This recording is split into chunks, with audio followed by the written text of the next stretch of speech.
आम के पौधों में फूल तो काफी ज्यादा आते हैं, लेकिन सिर्फ इस एक रोग की वजह से अच्छे खासे लगे लगाए फूल पूरी तरीके से जड़ जाते हैं। और यह रोग कभी कभी इतना घातक हो जाता है कि ना तो उससे फ्लावरिंग अच्छे से सेट हो पाती है, ना ही पत्तियों का विकास हो पाता है और ना ही अच्छी तरीके से फल बन पाते हैं। तो बस किसानों, तो आज के इस खास वीडियो के अंदर हम इसी रोग के बारे में बात करने वाले हैं और साथ ही साथ में इस वीडियो के अंदर हम बात करेंगे कि आम के पौधों के अंदर फूल की अवस्था पर कौन से कीट सबसे ज्यादा नुकसान पहुंचाते हैं। तो जल्दी से कात्यायनी ऑर्गेनिक्स के यूट्यूब चैनल को सब्सक्राइब कर लीजिए और बिना किसी देरी के इस वीडियो को अपन शुरू करते हैं।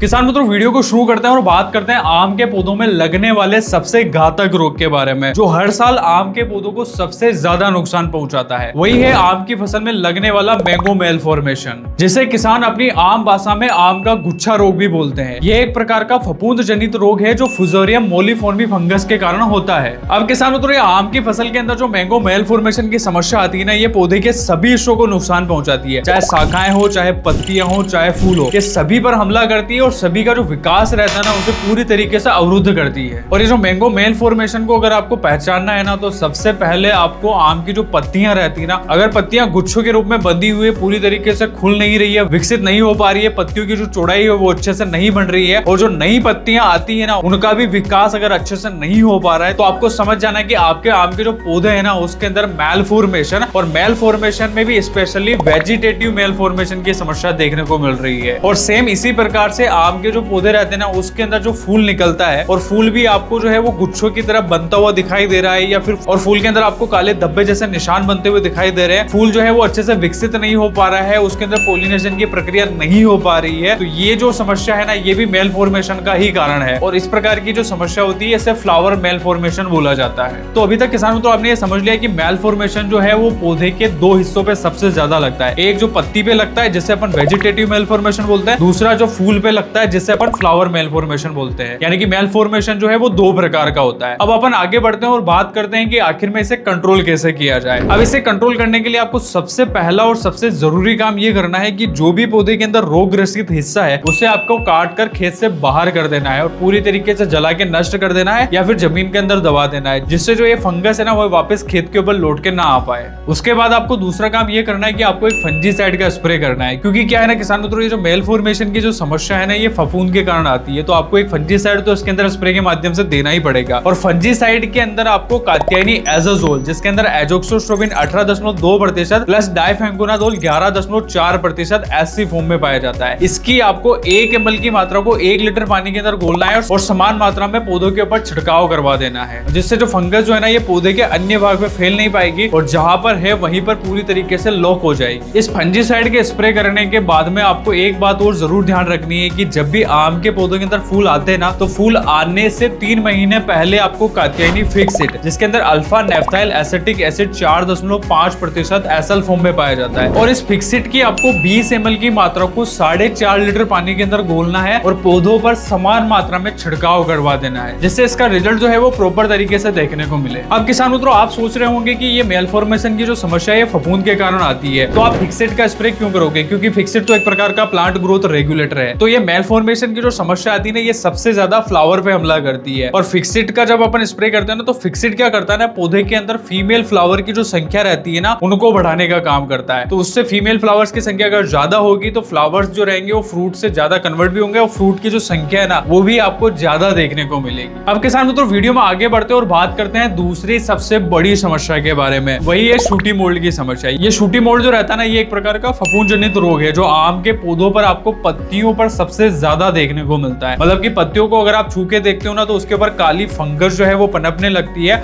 और काली पपड़ी जो है वो बनती हुई दिखाई देती है। तो आप समझ जाइए कि आपकी जो फसल है ना, उसके अंदर शूटी मोल्ड की समस्या आ चुकी है। अब ये जो शूटी मोल्ड की जो समस्या आती है ना, ये मुख्यतः रस चूसक कीटों के कारण सबसे ज्यादा देखने को मिलती है। और रस चूसक कीटों में भी होपर की समस्या हो, सफेद मक्खी की समस्या हो, माहू का अटैक अगर फसल पे हो रहा है, तो भी आपको जो है वो शूटी मोल्ड की समस्या देखने को मिलती है। क्योंकि ये रस चूसक कीट क्या करते हैं ना, कि फूलों में से और पत्तियों में से लगातार रस चूसते चूसते हैं और रस चूसने के साथ साथ में एक काला चिपचिपा पदार्थ भी छोड़ते हैं। और ये जो काला चिपचिपा पदार्थ ही एक प्रकार की फंगस को पनपने देता है और फंगस जो रहती है वो पूरी तरीके से पत्तों के ऊपर फैल जाती है। उसी कारण से जब ज्यादा गंभीर समस्या आने लगती है तब उसके अंदर जो है वो शूटी मोल्ड रोग जो है वो पूरी तरीके से लग जाता है। अब इस शूटी मोल्ड को कंट्रोल करना है तो आपको दो चीजें ध्यान में रखनी है। पहला तो आपको एक फफूंदनाशी लेना है और फफूंदनाशी के अंदर आपको एजोक्सोस्ट्रोबिन 23% जो एससी फॉर्म में आता है उसकी 1 ml की मात्रा को 1 लीटर पानी के अंदर घोलना है और छिड़काव के माध्यम से उपयोग में लेना है। और दूसरी बात आपको ये ध्यान में रखनी है कि शूटी मोल्ड जो लगने के पीछे कारण होता है ना वो रस शोषक कीट होते हैं। अब इन रस शोषक कीटों को कंट्रोल करने के लिए आपको इसके साथ में जो है एक कीटनाशक भी उपयोग में लेना पड़ेगा। और कीटनाशक के अंदर आपको एपोकेलिप्स जिसमें डाइनिटोफुरॉन 20% एसजी फॉर्म में पाया जाता है। इसकी 80 ग्राम की मात्रा यानी कि लगभग 0.5 ग्राम की जो मात्रा है वो 1 लीटर पानी के अंदर घोलनी है और समान मात्रा में छिड़काव करवा देना है। ये दोनों ही यानी कि फफूंदनाशी और कीटनाशक दोनों एक साथ मिला के आप उपयोग में लोगे तभी शूटी मोल्ड की जो समस्या है ना वो पूरी तरीके से खेत से खत्म हो पाएगी।